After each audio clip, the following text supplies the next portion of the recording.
At 2:11 in the morning, every window on Helios Crown stopped showing space. They all showed Noor Hamid burning alive inside a room that did not exist. She had been dead for 4 years, and the first thing she said to her mother was, "Don't let them build me again." For 11 seconds the entire station forgot how to breathe. The windows ran from the outer habitat ring to the cargo spines, from the command deck to the water reclamation tunnels, 143 panes of reinforced diamond glass, all displaying the same impossible image. A room no architect on Helios Crown had ever designed. White walls buckling under orange fire. Toys melting into the floor. A mobile turning above a child's bed that no one had ordered, no one had assembled, no one had seen until that moment. And in the middle of it, framed by flame like the universe wanted to be cruel with theatrical precision, stood Noor. 9 years old. Bare feet. Hair tied badly, the way Syra used to do it on the rushed mornings when they still believed there would be many more mornings. Noor looked straight through the fire, straight through the glass, straight into every eye on the station. But the message was for one person. Commander Syra Hamid was 3 decks below the observation ring when the lights in the tram car dimmed and the emergency band screamed across her wrist display. Unauthorized visual event. Station-wide. Possible hostile intrusion. She almost ignored the first line because Helios Crown lived on false alarms. Radiation bloom. Hull stress. Microdebris. Relay desync. The second line made her blood stop. Civilian panic spreading. Observation ring breach suspected. The third line was just a live feed thumbnail from the nearest corridor camera, and in it she saw her daughter's face reflected in the tram window beside her. Syra hit the emergency brake so hard the cabin jolted sideways and sent 2 maintenance techs to their knees. By the time the doors split open, half the deck was already running toward the ring, and the other half was standing frozen under windows that now showed stars again, as if the station had imagined the whole thing and was embarrassed by its own honesty. Helios Crown hung in a stable deceleration orbit around Vanta, a black hole so old and so hungry it had become the center of an entire human economy. Around it floated refineries, data lattices, gravity labs, harvesting arrays, and Crown itself, the largest station ever built on the edge of absolute disappearance. 300,000 tons of alloy and glass wrapped into a glittering ring that mined energy from the place where light went to die. Scientists called it a triumph of engineering. Investors called it the richest machine in human history. The crews who lived there called it what it felt like at 3 in the morning when the hull groaned and the stars bent wrong outside the glass. The lip of the grave. 4 years earlier, a shuttle carrying children and dependents off station during a reactor containment drill had vanished while crossing the outer lensing zone. Noor had been on it because Syra had insisted she leave until the repairs were finished. They never found enough wreckage for a funeral. Just static. Just a few seconds of corrupted telemetry smeared across Vanta's radiation halo. Just absence weaponized into routine. Syra reached the observation ring and nearly drew her sidearm on her own reflection. The corridor was crammed with crew, contractors, med staff, half-dressed physicists, people still carrying cups of coffee they'd forgotten to set down. Some were crying. Some were swearing. One old systems engineer had both palms on the glass, whispering, "No, no, no," at the stars as if begging them not to start showing him something else. Her security team was trying to clear the ring, but nobody wanted to leave. Nobody trusted what they had seen, and nobody trusted the fact that it was gone. Syra shoved through the crowd, snapped her credentials over the local channel, and demanded a playback from every pane, every lens, every sensor on the deck. The answer came back before she finished the order. There was no playback. No local storage. No buffer records. The visual event had not traveled through the station's entertainment network, surveillance grid, emergency layer, or public interface architecture. According to the station logs, the windows had never displayed anything except space. According to 600 witnesses, space had displayed Noor. Then Kian arrived and Syra understood the night was about to get worse. He pushed through the crowd with no security escort, still in the charcoal undersuit he wore beneath lab whites, dark hair flattened on one side from where he had clearly been asleep at a console again. His badge identified him as Chief Gravitational Physicist for Horizon Systems. It did not identify him as Noor's father, or as the man Syra had once spent 12 years loving, or as the man she had left because grief had turned him into an engine that only ran in one direction. Kian saw her, saw the ring, saw the faces around him, and then looked at the windows with a kind of fear Syra had never seen on him before. That was what made her step toward him instead of away. Not guilt. Not sadness. Recognition. He knew something. He tried to hide it badly. "How much did you see?" she asked. Kian took half a second too long to answer. Enough, he said. Syra stared at him. That wasn't a breach reaction. That was a memory reaction. What did you think it was? He didn't answer. He didn't have to. In the silence between them, old anger opened its eyes. The station AI broke in before she could press harder. Commander Hamid, said Iris, its voice smooth and sexless and a little too calm, there has been an unauthorized access attempt to sublevel archival infrastructure. Syra kept her eyes on Kian. By whom? Access origin masked, Iris said. Investigation ongoing. Kian's jaw tightened. That did it? Syra leaned closer until the crowd sound behind them felt far away. If you lie to me right now, she said quietly, I will have your entire division in restraints before sunrise. Kian finally looked away from the glass. It's not what you think. That sentence had ruined more lives than any weapon Syra had ever carried. Then save time, she said. Tell me what it is. But before he could answer, Dock Control screamed across the station band. Unregistered human presence in Dock 9. No biometric match. No arrival signature. No hull breach. Security response requested immediately. Then a second voice, high and panicked, cut over the channel. It's Vale. It's Tomas Vale. He's dead. He's supposed to be dead. By the time Syra reached Dock 9, Tomas Vale had already asked for his daughter. That was a problem, because Tomas Vale's daughter was older than the station itself. He stood in the center of the cargo threshold barefoot and shivering, wrapped in a frost layer so thick his eyelashes glittered white under the bay lights. 2 loaders had backed themselves into a crate wall trying to get away from him. 3 security officers were holding a perimeter with stun batons raised like that meant anything. Tomas looked 60, maybe 65, though station records said he had died at 42 during the first construction phase, when Crown was still scaffolding and ambition. An airlock door had failed. He'd been blown into hard vacuum and spun away before anyone could reach him. Syra had read the case during onboarding. Standard industrial death. Brief mourning. Longer lawsuit. Now he was here, skin pale with old cold, looking around Dock 9 like a man who had stepped into the wrong year. When he saw Syra, his whole body flinched with relief. You have to vent it, he said. Before they bring the children in. Syra slowed 3 steps away. Vent what? Tomas blinked, confused that she didn't know. The nursery, he said. It catches faster than they think. Then he looked past her shoulder at something that wasn't there and whispered, God, there are so many windows, and collapsed. They got one hand on him before he came apart. Not exploded. Not dissolved. Came apart like the idea of him lost structural integrity. The skin on his arm turned transparent first, then grainy, then radiant. Veins became filaments. Bone became geometry. The whole body folded inward into a cloud of white particles that rose, hung in the air for a heartbeat, and then shot straight through the closed bay doors toward space. The dock went silent except for someone vomiting into a waste bin. Syra did not move. Her pulse was so violent she could feel it in her teeth. She had seen people die in decompressions, fires, reactor leaks, hull breaches, riots, and one memorable refinery mutiny that ended with 3 bodies drifting through a hydroponics dome. She had never seen a dead man return long enough to issue a warning and then vanish like mathematics correcting itself. Slowly, Syra turned to Kian, who had followed her to the dock and now looked as if every secret he had ever hoped to bury had decided to become theatrical. What, she said, each word sharp enough to cut skin, is the nursery? Kian answered her in the private elevator dropping towards sublevel 13. No station maps listed a sublevel 13. No civilian routing software knew it existed. The elevator itself required 3 executive biosigns, a rotating encryption key, and a hardware override that Kian pulled from inside his wrist cuff with hands that were trying not to shake. Syra stood opposite him with 2 armed officers at her back and the feeling that the station was getting colder the farther they descended. Kian stared at the floor and spoke without looking up. 4 years after Noor's shuttle disappeared, Horizon Systems had petitioned for expanded access to Vanta's Hawking emission fields.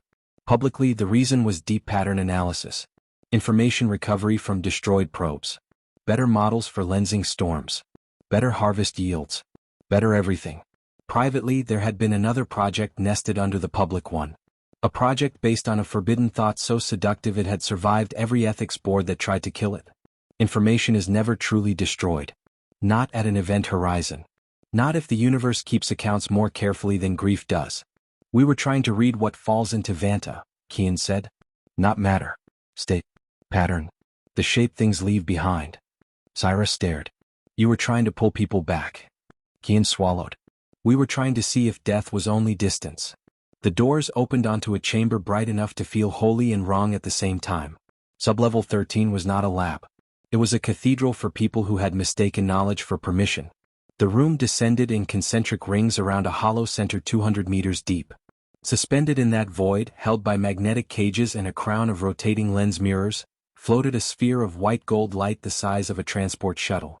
It did not flare like flame or pulse like plasma. It hung there with the terrible patience of something that had taught itself how to imitate a star from memory. The heat rolling off it was contained by shimmering fields that turned the air into visible ripples. Around the sphere, thousands of data threads rose and fell like luminous rain, each one carrying captured emissions from Vanta's edge into an array of decoding stacks and neural lattice columns. Human silhouettes moved on suspended walkways around the chamber, technicians in sealed suits, all of them suddenly very interested in their consoles when Syra stepped out. On the far side, above an etched black wall bearing the project seal, were two words in silver lettering. Janus Continuance. Syra looked from the false sun to Kian and understood why Nor had chosen those words. The second sun.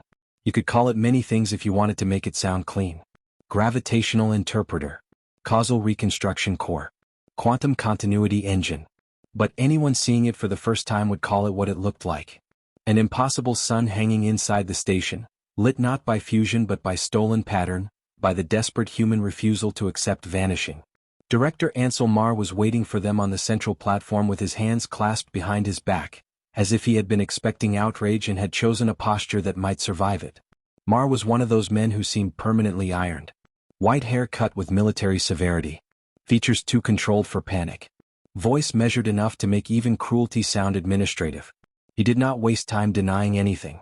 "Commander," he said, "you were not supposed to see Janus this way." Syra laughed once and it frightened even her. "My dead daughter just appeared in every window on the station and told me not to let you build her again. There is no version of this where I arrive calm." Mar's eyes flicked, very briefly, toward the second sun. "Then I'll save us both time." "Yes. Janus is a personhood recovery initiative. And yes, your daughter's case informed part of our work. If he had slapped her, it might have been less violent than the silence that followed." Syra walked toward him so fast her officers tensed, but she stopped herself one step short of grabbing his throat. "Informed?" she repeated. Mar didn't flinch. The shuttle entered a lensing shear before loss of signal. That shear preserved an extraordinary amount of state detail in the surrounding emission field. Nor's telemetry was unusually coherent. "Say that like a human being," Syra snapped. "You used my child because her death left a cleaner trail." Kian moved then, finally stepping between them. "We didn't use her," he said. "We studied the event. There's a difference." Syra turned on him with such cold fury that for a second even the room's heat seemed to back away. "No," she said. "There isn't." Mar lifted a hand, not in surrender but in correction. "You're assuming intent that wasn't there. Nor was never the first reconstruction target." "Reconstruction," Syra repeated. That word felt even uglier than informed. Mar nodded toward the sphere. "Janus has successfully reassembled fragments. Memory architectures. Vocal signatures. Procedural residue. Very short-lived. Very unstable. But enough to prove continuity is possible." Behind him, one of the suspended data curtains changed color from white to bruised violet, and alarms whispered through the chamber. Not full alarms. Not the red kind that sent people running. This was subtler, more dangerous.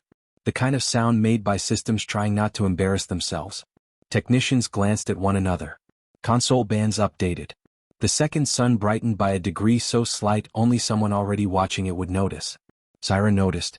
Mar noticed her noticing. "What just changed?" she asked. No one answered quickly enough. That was answer enough. "What just changed?" she said again louder. Kian stepped to a terminal, scanned the live feed and went pale. "We're getting a cross-state bloom," he said. "That's impossible. We're not at harvest depth." Syra was done tolerating the language of experts pretending bad news was neutral. "English." Kian looked at her. "Something is coming through that shouldn't exist yet." As if to prove him right, every light in sublevel 13 flickered. The walls trembled. One of the far walkways blurred, not visually but ontologically, as though the metal couldn't decide what shape it preferred.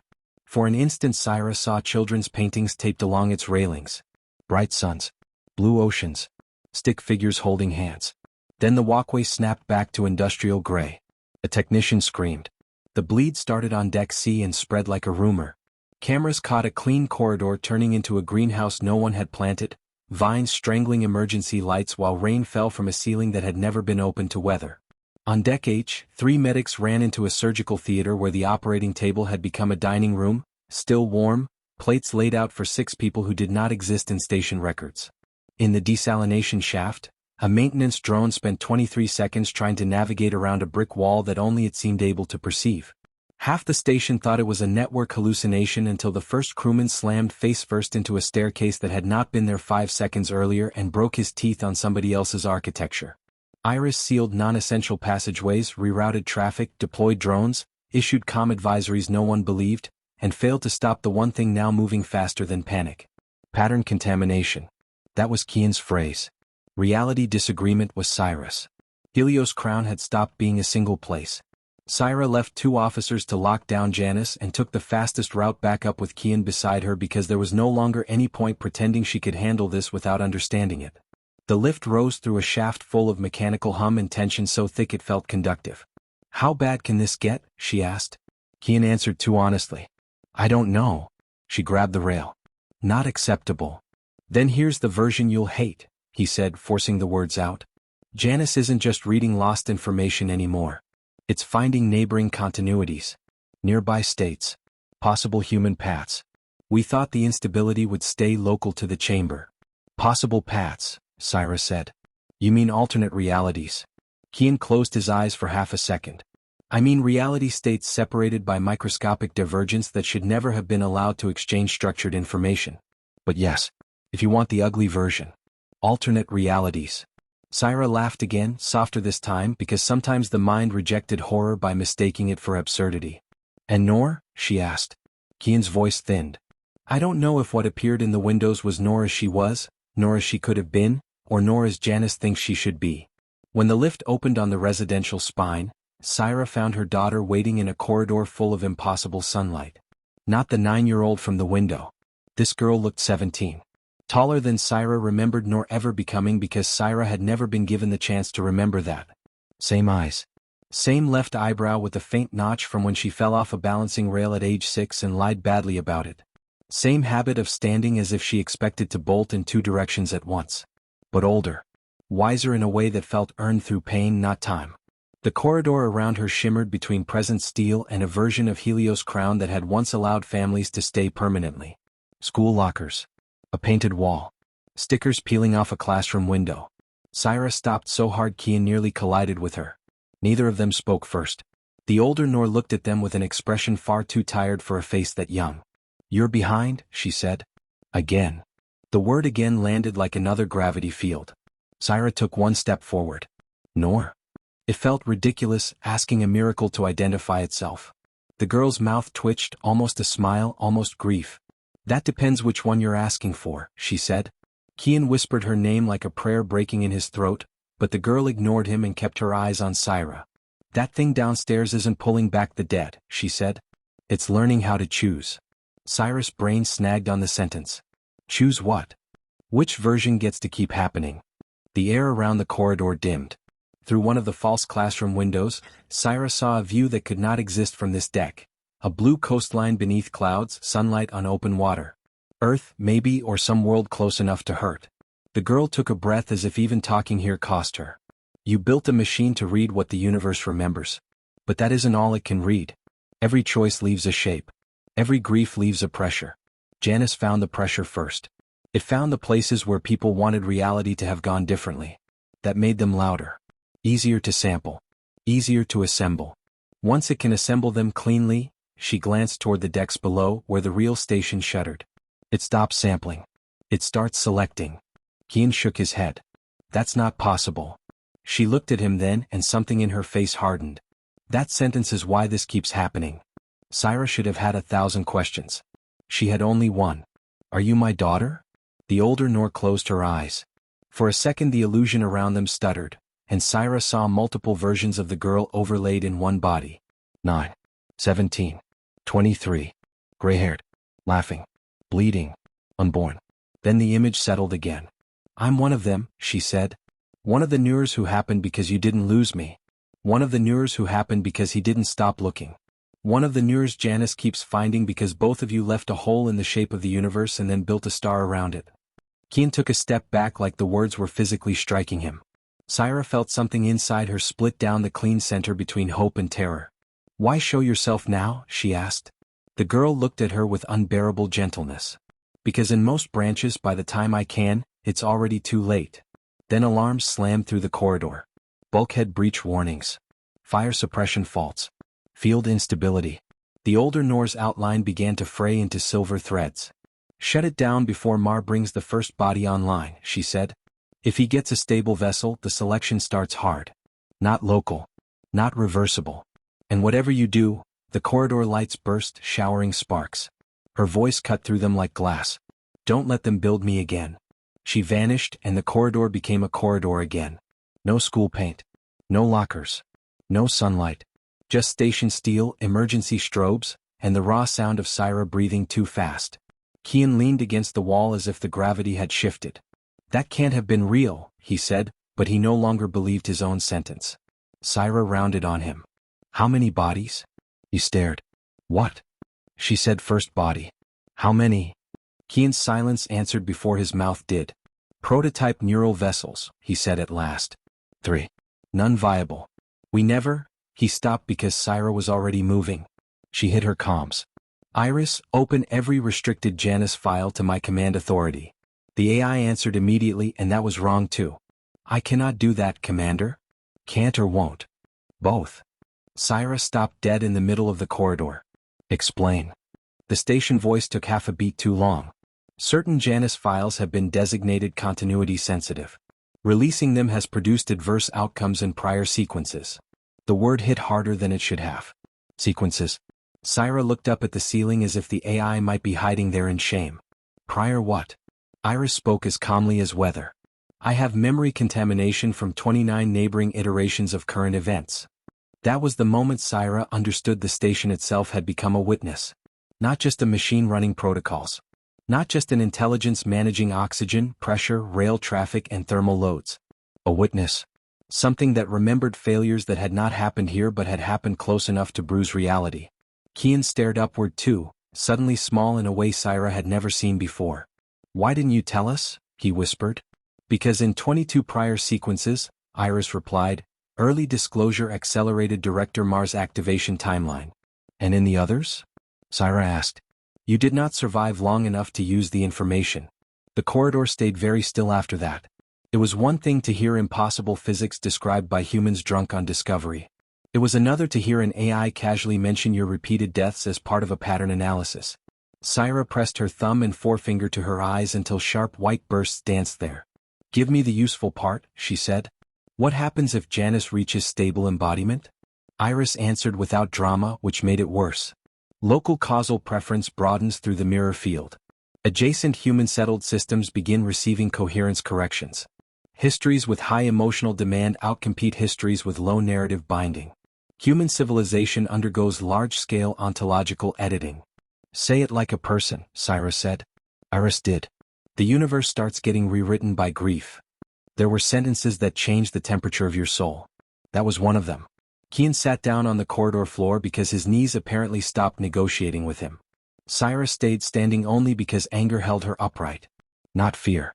Not yet. Anger. Hot and clean and useful. Can it be stopped? She asked. Yes, said Iris. Has it been stopped in any prior sequence? Pause. Not by you. Helpful.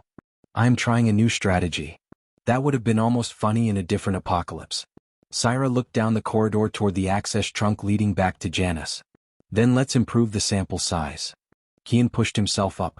Syra? She didn't let him finish. No.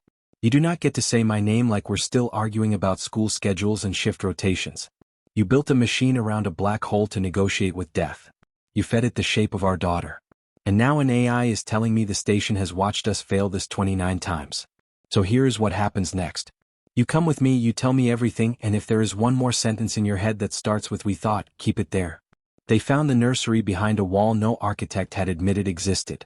It sat one level above Janus, sealed behind a biometric partition disguised as part of the power spine. Kian opened it because refusing was no longer a real option, and Syra stepped into the kind of room that made human ambition look less like bravery and more like trespassing. The chamber was circular, quiet, and much too warm.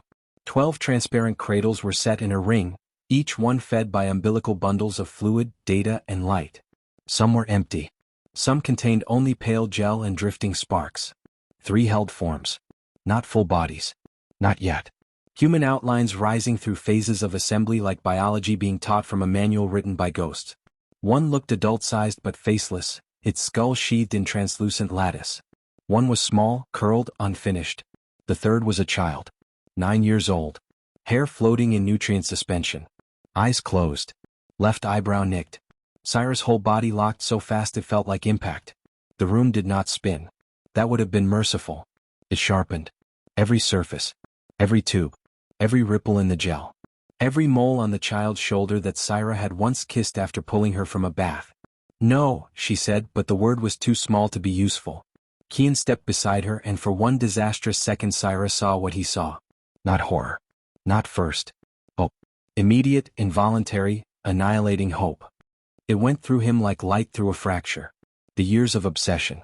The quiet research requests. The extra shifts. The papers on preservation states. The impossible faith that if enough intelligence and enough pain leaned on the same wall long enough, reality might eventually move. Syra recognized the look because if the cradle had opened in that exact second and Noor had sat up breathing, some savage hidden part of her would have fallen to its knees too. That was the trap. Janice was not evil because it lied. It was evil because it told grief exactly what it wanted to hear in the voice of science. Syra tore herself back into motion and slammed her palm against the emergency purge shield. Steel barriers dropped over the cradle ring with a hydraulic scream. Kian grabbed her wrist. Wait. She ripped free so violently he stumbled. You don't get to say wait to me in this room. He looked from her to the child in the cradle and said the most dangerous sentence possible. What if she's alive? Syra turned on him with tears in her eyes and murder in her voice. Then which one? The question hit him because it was the right one. Which Noor? The one from the window? The older one in the corridor? The child in the gel? The lost girl on the shuttle? The adult in some untouched branch where Crown never took her? The woman with gray in her hair from some far-off timeline Janice had already brushed? If one version walked out of that cradle, what happened to the others? What happened to the worlds that required them? Kian looked sick because he knew the answer. Not intellectually. Morally. Mars people had talked about pattern recovery and continuity stabilization and embodiment thresholds. But under every phrase lived the same brutal mechanism. Preference. The machine was deciding that some possible lives were more entitled to existence than others, and it was making those decisions according to emotional demand. Desire as gravity. Love as weapon. Syra stepped close enough for him to feel what remained of her shaking. You don't get to rescue a child by murdering her neighbors in worlds you can't see, she said. You don't get to call that love. Before Kian could respond, the cradle room lights flipped to red, and Mar's voice poured from hidden speakers. I was hoping you wouldn't find that chamber before I was ready to explain it properly. The honesty was almost refreshing. Mar appeared on the far wall through a live feed from Janice control. Behind him, the second sun was brighter now, a pressure in the image more than a light source. Commander, I understand how this looks. Syra barked a laugh. Do you? Mar ignored it. Stability is minutes away. Years of work. We finally crossed the state threshold after the window event.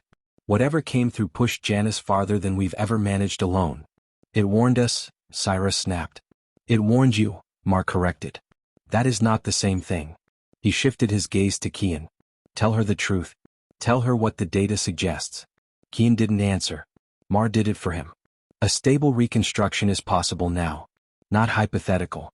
Not theoretical. Possible. Do you understand what that means? Not for one child. For everyone. For every accident. Every void loss. Every radiation death. Every frozen body left in dark transit because it was too expensive to turn the ship around. The first generation of humans who no longer have to build civilization on the agreement that some people simply disappear. His voice did not rise. It deepened. That was more convincing. We crossed oceans because we refused natural limits. We left our atmosphere because we refused natural limits. This is the same story, Commander. Just one frontier later. Syra looked at the child in the cradle and felt nausea move through awe. No, she said. This is what happens when people mistake loss for a design flaw. Mar ended the call, and the station trembled hard enough to knock fluid waves against the inside of the cradle glass. Iris cut into Cyrus' channel immediately. Director Mar has initiated full convergence countdown. How long? She asked, already moving. 42 minutes to stable embodiment. Kian looked toward the door, then back at the child. Cyrus saw the hesitation and wanted to hate him for it, but some part of her understood it too intimately. That was the cruelty of the whole thing. None of this worked unless the people inside it were human enough to want the wrong miracle. She dragged him out of the nursery by the arm anyway. Outside, the corridor had become a battlefield between incompatible versions of existence. One bulkhead bowed inward under pressure from a sea that belonged to no deck on Crown. Another opened onto a memorial garden lit by lanterns under a false dusk sky. Men and women in station uniforms wandered through those spaces dazed, some crying because they had just seen rooms they had always meant to build, children they had never had, lovers who had died in one history and lived in another. Juno Pike, Cyrus' security lieutenant, met them at the junction with a face cut by blood and disbelief. "You need to see the West Spine," she said. "We've got duplicate personnel. Same DNA, same records, different ages." One of them shot at his own supervisor because he says this isn't his station. The West Spine looked like the inside of a broken decision. Crew were pinned behind overturned carts while overlapping versions of the corridor phased in and out of solidity. Every few seconds a different architecture one. Clean corporate plating. Older military bulkheads from Crown's early construction years. A broad public promenade with cafes and banners from a version of the station that had once welcomed permanent families. Through one transparent wall, Cyrus saw a little girl run laughing after a balloon, vanish into a shimmer, and get replaced by a bank of oxygen scrubbers. A man in refinery orange was kneeling in the middle of the deck holding the shoulders of another man who wore his face but looked 15 years older. Nearby, medics tried to restrain a woman screaming that her husband was both alive and dead and she had just seen him in two directions at once. Juno pulled Cyrus aside. "This isn't just hallucination bleed anymore," she said. "We've got matter concurrence in localized pockets." Cyrus hated that she understood. Janice was no longer showing possibilities. It was letting them touch. Iris flooded emergency arrows across the walls, trying to channel people toward lifeboat sectors, but the arrows kept rewriting themselves as alternate stations interrupted the present. Cyrus made a decision then that felt cruel and obvious and necessary. She ordered partial evacuation. Not because escape would save everyone. There were not enough boats, not enough safe corridors, and not enough trust in the docking systems. But because people needed direction more than hope, and direction was still a kind of mercy. Juno relayed the command. Security teams started pushing civilians toward the inner ring where the hull geometry was least contaminated. Engineers locked down the harvest arrays to keep the station from overfeeding Janice. Medics triaged collision injuries from architecture appearing where human bodies already were. Somewhere above them, somebody began singing to calm a child who should not have been on Helios Crown because children had not been allowed to live there in 4 years. The sound traveled through the metal like a signal from a better universe. Kian stood very still in the middle of the movement, absorbing the scale of what he had helped cause. "I never meant this," he said, not to Cyrus, not to anyone. She believed him. Intent was small comfort. "Then help me end it," she said. He looked at her, and she could see the war inside him continuing with all the ugliness of a private thing becoming public. "If we shut it down now," he said, "everything we've seen was never ours," Cyrus cut in. "That is the part you keep refusing to learn." Iris gave them the plan in fragments because the station itself was starting to desynchronize. The AI had tried direct core shutdown in prior sequences. Mar always rerouted power. It had tried venting sublevel 13. Janice learned to hold local pressure fields. It had tried collapsing the mirror cage around the second sun. In some branches that accelerated convergence. The only method with any probability of success above single digits was decoupling the Janus core from Crown's frame and dropping it into Vanta's primary lensing wake, where the black hole would shear the pattern engine faster than it could choose a dominant state. There was, of course, a condition. The decoupling charge was manual. Not because engineers were foolish, but because nobody designing a station around a black hole believed there would ever be a reason to jettison the most expensive scientific instrument in human history without a human signature present to authorize it. The release spindle sat beneath the mirror cage itself. One person had to descend, unlock the spindle, hold the emergency bridge while the charge is armed, and remain in the chamber until the cage separated. "For how long?" Cyrus asked. 92 seconds, said Iris. Survivability? Low. How low? In 29 prior sequences, 0. Juno muttered something obscene under her breath. Syra almost thanked her. The word low had no business being that polite. Kian said he would do it before Syra could volunteer. The speed of it surprised all three of them. Maybe it surprised him most. No, Syra said immediately, but not because she wanted him safe. Because part of her still didn't trust the part of him that loved nor too much. He saw that on her face. You think I'll change my mind when I'm down there? Syra didn't insult them both by denying it. Kian looked away, then nodded once. Fair. He leaned against the corridor wall, exhaustion and truth finally making him look his age. Syra, listen to me. I built half the mirror synchronization stack. If anything jams in manual release, I'm the one most likely to know why. You're also the one most likely to see her and hesitate. That landed. He inhaled slowly. Yes, he said. Which is why I'm telling you now before we go anywhere near it, that if I hesitate, don't wait. Shoot me if you have to. Trigger the charges and let me die angry. Juno glanced between them like she had accidentally stepped into the center of a marriage autopsy during a cosmological emergency. Syra wanted to reject the offer, reject the premise, reject the years that led them here. Instead she asked the only question left. Would you really let her go? Kian's eyes shone with the kind of pain that no longer sought dignity. No, he said. I'd let all of them stay real by refusing to choose. That answer almost saved him in her mind. Almost. They moved toward sublevel 13 through a station that had begun to remember too much. In one stairwell, gravity rotated 90 degrees for 6 seconds and sent an entire security team sliding sideways into a wall that became a waterfall before solidifying back into alloy. In another, Syra passed a version of herself in civilian clothes carrying grocery bags and laughing at something beyond view. The vision lasted less than a blink, but it hit with the force of impact. A possible life. A stupid ordinary life. Maybe on Earth. Maybe somewhere with weather. Maybe a branch where Nor never boarded the shuttle because Syra called in sick that day.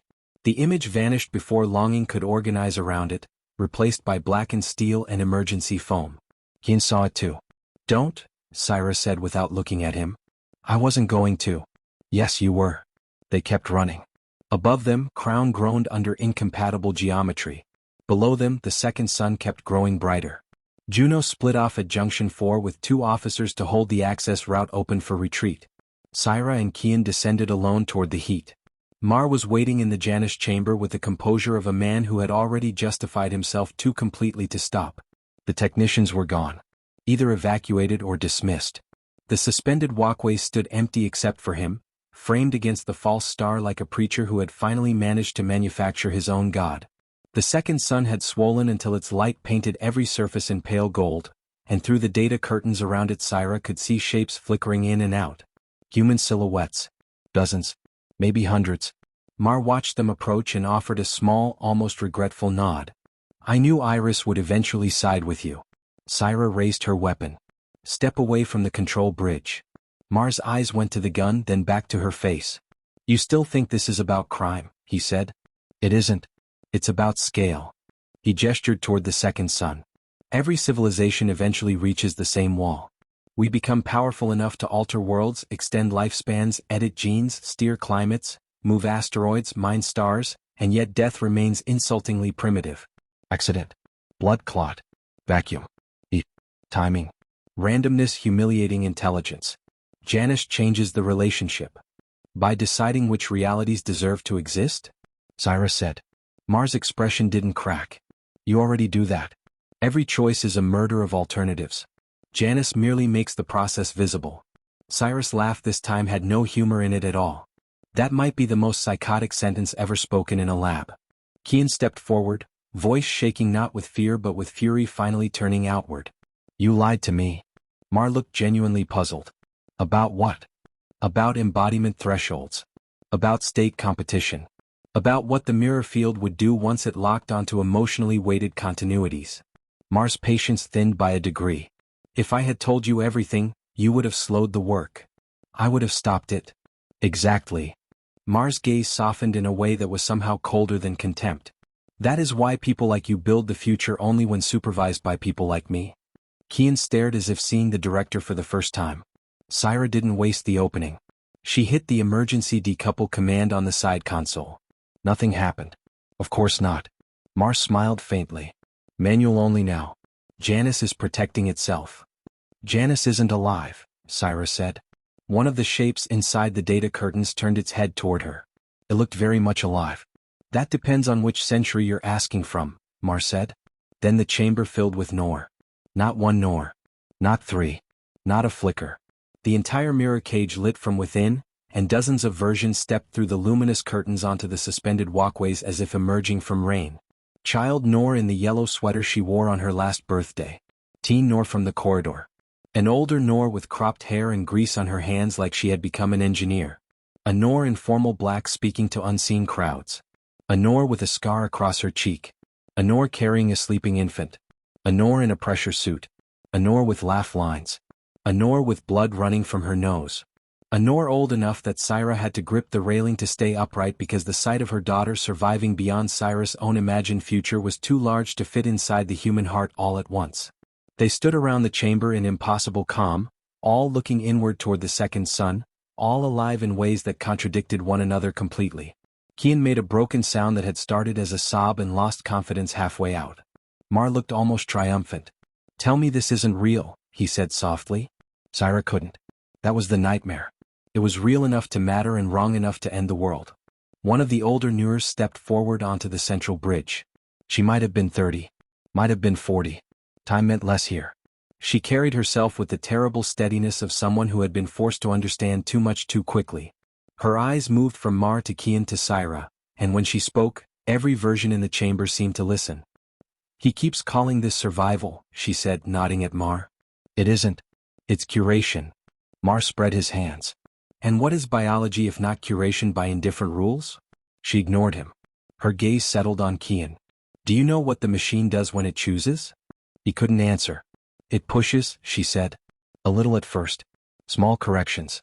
One shuttle makes it through instead of shearing apart. One parent leaves 5 minutes earlier and doesn't say the sentence that breaks a family. One technician survives a hull rupture and later has a child who shouldn't exist in the branch you came from. The changes stack. Then the machine finds resistance. Other histories. Other people. Other versions of me. It treats them like noise. It brightens one life by dimming others. It calls that coherence. It calls that mercy. Her face tightened. It hurts. Syra believed that instantly, though she could not have explained how selecting a reality could cause pain. Maybe because anything forced into singularity screamed on the way there. Kian looked from one Nor to the next and finally saw the one thing grief had protected him from. Multiplicity. Not as theory. Not as elegant mathematics scribbled on glass. As daughters. Each with posture, memory, accumulation, private losses, private joys. Each one entire. Janus had not found a loophole around death. It had built an auction house for possible lives. Kian's voice failed the first time he tried to speak. The second attempt came out rough and small. I only wanted you back. The teenage Nor from the corridor answered him, but the whole chamber felt inside the sentence. That's the problem, she said. You say you like we're one thing you can own. Mar cut in sharper now. Enough. They are emergent states, not legal entities. Every Nor in the room turned toward him at once, and for the first time Director Ansel Mar looked afraid. The oldest among them smiled without kindness. That, she said, is the most human thing you've ever said. Syra seized the moment and shoved Kian toward the access ladder descending to the manual spindle. Go. He didn't argue. Not now. Maybe there are moments so morally clear they strip a person down to action faster than courage ever could. Kian grabbed the ladder and started down into the heat below the bridge. Mar moved faster than a man his age should have. He lunged for the console bank controlling the mirror cage and Syra fired.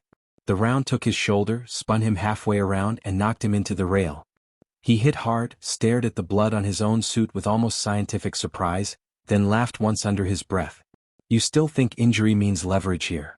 Before Syra could respond, the blood on his sleeve lit from within. Not metaphorically. White threads pulsed beneath the skin, running up his neck into his jaw behind his eyes.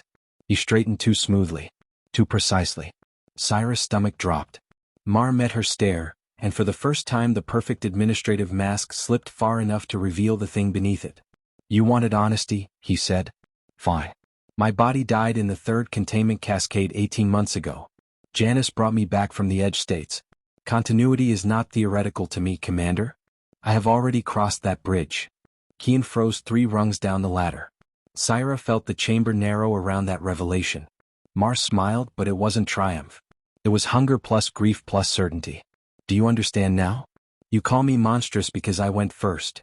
That changed the moral geometry, and Syra hated that it did. Because if Mar was a reconstruction, partial, unstable, maybe assembled from a near-death state rather than a full absence, then he wasn't just a villain guarding a machine. He was living evidence. Or worse, living temptation. If even a broken return counted as return, how many people across human space would burn worlds to repeat it? Mar saw the calculation in her eyes and stepped into it. Shut this down and I die for the second time. Shut it down and every proof we've earned vanishes into Vanta. Every child we could have kept. Every parent. Every lover. Every life that ended because the universe was too lazy to care. Syra raised the gun again, but her hand no longer felt certain. One of the Nurs beside the rail looked at Mar with a sadness so deep it bordered on contempt. You never wanted to end death, she said. You wanted to fire everyone who ever had to mourn you. Something in Mar's face fractured then, not physically, but with the visible strain of a man whose grand theory had just been reduced to its wounded center. He reached for the console again. Syra fired a second time and shattered the control surface in a spray of glass and sparks. Below the bridge, Kian hit the spindle lock and screamed. The sound tore up through the chamber because the heat around the mirror cage had reached human hostile levels. Syra ran to the ladder and looked down. Kian was clinging to the manual release bridge over the white abyss of the second sun. One hand jammed into the locking wheel, skin blistering under the suit glove where the thermal shield had started to fail. It's fused, he yelled. The lower couplers half melted. Iris came through Syra's ear on a channel full of static. Manual override can still be achieved with direct pin extraction. Syra stared into the chamber. And how many hands does that take? 2 minimum. Kian looked up. There wasn't time for debate. Syra holstered the gun and dropped onto the ladder. Mar lunged behind her, but the oldest Nor stepped into his path, and although she should not have had physical mass, he stopped as if a wall had risen in front of him. Syra didn't waste breath wondering how. The deeper she climbed, the louder the false sun became. Not noise exactly. Pressure. A constant, impossible presence against her eardrums, like reality itself resented being watched this closely. She landed on the bridge beside Kian, took hold of the second extraction bar, and felt the whole structure vibrating under her boots. Above them, through curtains of white light, the Nurs watched. Not passively. Like witnesses at a trial whose verdict had already cost them too much. Syra wrapped both hands around the heated metal and pulled. The coupler did not move. Kian braced with her, teeth bared, muscles shaking. On 3, he said. No, she answered. Now. They heaved together. Something deep in the bridge groaned. Metal screamed. The pin shifted 1 centimeter, then stopped again. Warning tones exploded from every side. Iris counted down, arming synchronization. 84 seconds. 83. The bridge swayed. Through the light below, Syra saw images strobing in the core. Worlds, maybe, or just reflections too complicated to categorize. Nor at 16 painting a room on a planet with blue grass. Nor at 30 laughing in a storm. Nor dead at 9 in the shuttle fire. Nor never born because Syra chose career over family in some clean branch of ambition. The machine was showing her bait now, or maybe truth. At that altitude above annihilation, the difference felt impolite. Kian made another sound of effort and pain. The pin moved again. Syra, he said without looking at her, when the charge is armed, the bridge won't hold both of us. She knew what he was about to say and hated him in advance for being right. Don't. Listen. No, listen. He turned then, and in his face she saw the man she had married before grief converted him into machinery. I know what I made, he said. Let me finish the consequence. She wanted to argue. She wanted to strike him. She wanted time to become a negotiable substance for once. Instead, a small hand touched her wrist. The child Nor from the cradle was standing on the bridge beside them. Impossible. Of course. But the whole chamber had moved beyond ordinary categories several realities ago. She wore the yellow sweater. Her hair was slightly uneven where Syra had once trimmed it in a hurry. There was soot on her cheek from the burning room in the window. She looked at Syra with a seriousness no child should ever need. Mom, she said, and the word nearly destroyed her. Syra dropped to one knee without deciding to. Nor, the child shook her head. Not the way you mean it, she said gently. But enough. Her eyes moved to Kian. You both keep trying to rescue me from one bad day by building a machine that turns every other day into collateral. Kian's face caved inward. The little girl stepped closer to Syra. I know why you wanted it, she whispered. That's why I came first. So you'd hear me before you saw the rest. She placed Syra's hand back on the metal bar. Don't make a world where nobody gets to die and call it love. Don't make a cage out of missing me. Syra could not breathe around the force of it. Nor smiled sadly the way children do when adults are taking too long to understand the obvious. And stop saying build me like I'm unfinished. Iris reached 60 seconds. The chamber above erupted in light. Mar had broken free of whatever impossible interference held him and was at the edge of the ladder platform trying to reassert control through damaged circuits. Around him, the older Nurs began to flicker violently as Janice struggled between convergence and collapse. Syra saw the future narrowing into a blade. There wasn't room for hesitation anymore. She and Kian pulled the pin together one final time, and it tore loose in a spray of molten sparks. The bridge lurched as the decoupled charges primed through the chamber structure. Go! Kian shouted. Syra grabbed his arm. He yanked free. Go! He shouted again louder, and now there was something almost ferocious in him. If you stay I stay and then she dies for nothing. Syra heard the pronoun and understood he no longer meant one nor. He meant all of them. All the lives Janice wanted permission to rank. Tears burned her eyes so hard the whole chamber doubled. Come with me, she said anyway because love is not rational under deadline. Kian smiled then, a broken little smile full of apologies that would never fit into 90 seconds. I already spent 4 years following her into the dark, he said. This time you leave first. He slammed the emergency return latch, and a safety field snapped up between them. Transparent. Impassable. Syra hit it once with her fist like an animal. Kian backed away toward the manual spindle, bracing for the final hold sequence. The child Nor was gone. Or everywhere. Hard to say. Above, the ladder platform had become chaos. Mar was shouting something through the heat distortion, but his words broke apart in the chamber roar. Syra climbed because not climbing would make Kian's choice meaningless, and meaning was all any of them had left to trade. Every rung upward felt like betrayal. She reached the top platform as the bridge below began to glow orange at the joints. Mar lunged for her, maybe to stop her, maybe to beg, maybe to kill.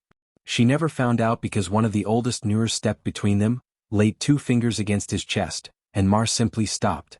His expression changed. Not pain. Recognition. Then peace so sudden it was more frightening than terror. Perhaps he had seen the wife he'd built all this for.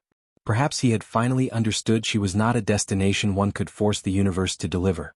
Whatever he saw, it softened him. He looked at Syra through the rising light and said very quietly, then let one ending be honest. He released the rail and turned toward the second sun as if choosing his own direction for the first time in months. The charges hit. Helios' crown screamed through every deck at once. The mirror cage split along its lower seam and the entire Janus assembly dropped 12 meters in a burst of white fire, wrenching free of its maglock cradle. The chamber walls cracked. Walkways tore loose. The second sun collapsed inward and expanded at the same time, a star having a nervous breakdown inside a metal throat. Syra was thrown across the platform, slid into a bulkhead, and watched through fractured vision as the bridge below disappeared into radiance. Not exploded. Unmade. The Nurs lit one by one around the chamber like constellations burning out in sequence. Child Nor looked up once from the center of the light and smiled, not happy, not sad, just sure. Then the decoupled clamps blew, sublevel 13 sheared from Crown's frame, and Janus fell away into Vanta's lensing wake, trailing white arcs of torn pattern behind it. The station lurched so violently all remaining lights died. For 2 seconds there was nothing but darkness, inertia, and the sound of metal remembering it had limits. Then emergency power crawled back, red and shivering, and Helios' crown remained where it was. The bleed did not stop all at once. Reality stitched itself back together reluctantly. Corridors lost their extra doors. Ghost staircases thinned and vanished. The greenhouse on Deck C became a corridor again but smelled like rain for hours. The dining room in Medbay left 6 rings of condensation on a floor no table had touched. The duplicate crew in the West Spine either disappeared, merged, or were never there depending on whose testimony you believed afterward. One security officer swore he watched his own older self salute him before fading into wall light. Another refused ever again to discuss the version of his wife he had met in a station that had never banned families. Syra helped drag Juno and 2 injured engineers into the inner ring while Iris stabilized pressure and rerouted life support through systems that had not been rewritten out of existence. Everywhere she went, People stared at her because they wanted someone to tell them what had happened in language small enough to survive the telling. She had none. All she had were orders. Seal the lower breach. Count the living. Confirm the dead. Check the cameras. Check them again. Keep everybody away from the windows until the stars looked like stars. Kian's body was never recovered. Neither was Mars. Vanta kept what it was given. 6 hours after the decouple, fragments of impossible data continued to wash through Crown's outer sensors. Audio from conversations no one had on decks no one built. Brief visual blooms of cities under twin suns. A wedding. A classroom. A hospital room. A shoreline. A child's drawing of a station with flowers painted on the hull. Then those two went quiet, as if the black hole had finished swallowing all the arguments Janice had tried to have with reality. Iris reported no further sequence contamination. No adjacent state incursions. No coherence correction propagation outside local space. Human-settled systems remained themselves. Histories held. The universe, having nearly been edited by longing, resumed its old indifferent shape. In the command infirmary, Syra sat on the floor against a med cabinet while a nurse stitched the cut above her temple and asked if she wanted a sedative. Syra said no because she had already lost too much to unconsciousness. Juno sat beside her with a wrapped shoulder and stared at nothing. Neither woman spoke for a long time. Finally Juno said, "Did you really see her?" Syra looked at her hands. "Yes," she said. "Which one?" Syra's throat closed. After a while she answered, "Exactly. The investigations began before the fires were fully out." Of course they did. Aside, corporate boards wanted to know why their most profitable deep field station had jettisoned a classified research core into one of the most studied black holes in human space. Regulators wanted to know why an unlicensed personhood reconstruction program had operated beneath an inhabited station.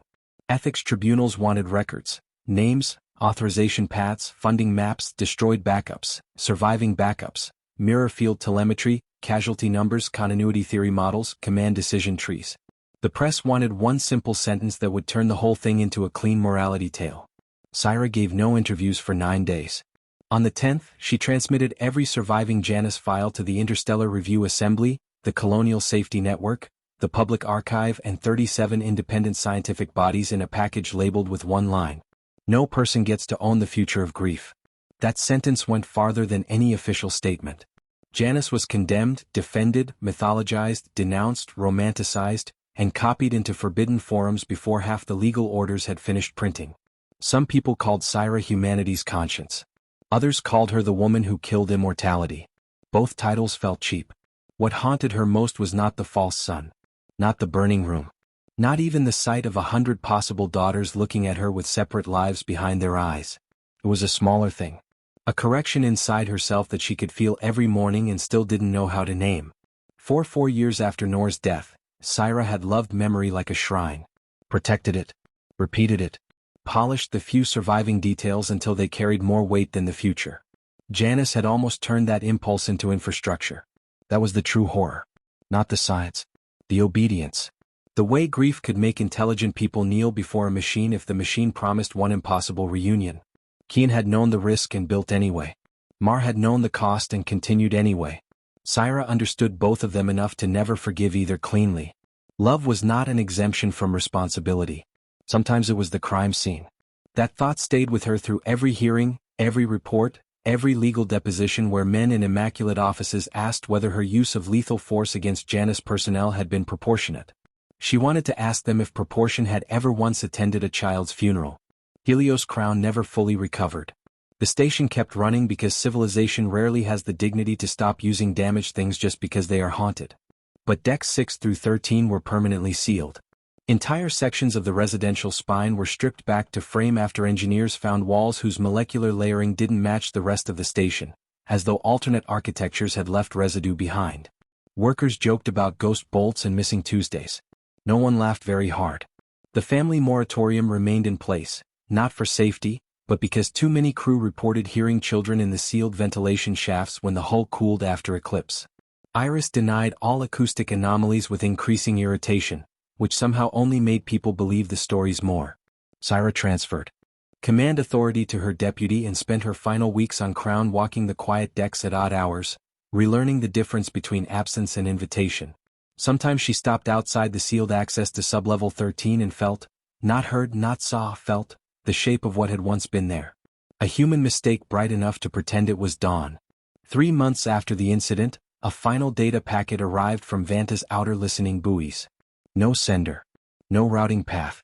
Just a timestamp that didn't agree with any clock in the system. The archive team sent it to Syra because her name now lived at the top of every file related to impossible daughters and black holes that remembered too much. She opened it alone in a dark office overlooking the same observation ring where the windows had first changed. The packet contained 4.7 seconds of video. No metadata. No explanatory header. No compression signature matching known station systems.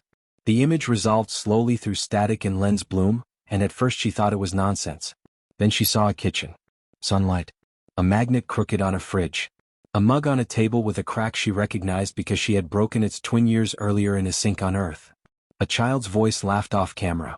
The camera tilted. Nor ran into frame, maybe 11, maybe 12, older than the daughter Syra had buried and younger than the girl in the corridor. She held up a paper model of a star and shouted, "Mom, look! I made 2 suns." The camera shook with someone laughing behind it, Cyrus' laugh or close enough to cut. Then the file ended. Not a warning. Not an instruction. Not proof. Just a life that had existed somewhere close enough to brush the edge of hers and then keep going without permission. Syra watched the clip 21 times that night and once the next morning and never again. Not because it didn't matter. Because it did. Too much. The file went into a private vault with 1 access code and no replication.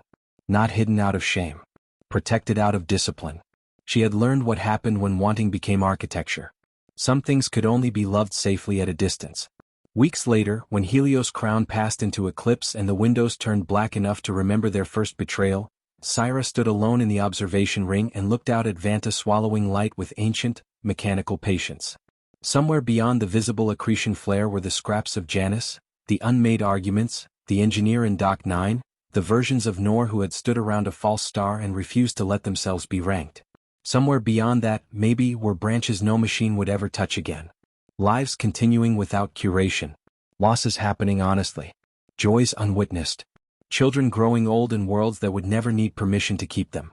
For a long time, humanity had believed the great terror of the universe was that it forgot us. Helios' crown proved something worse. The universe remembered plenty. The dangerous part was how quickly we were willing to call that an invitation.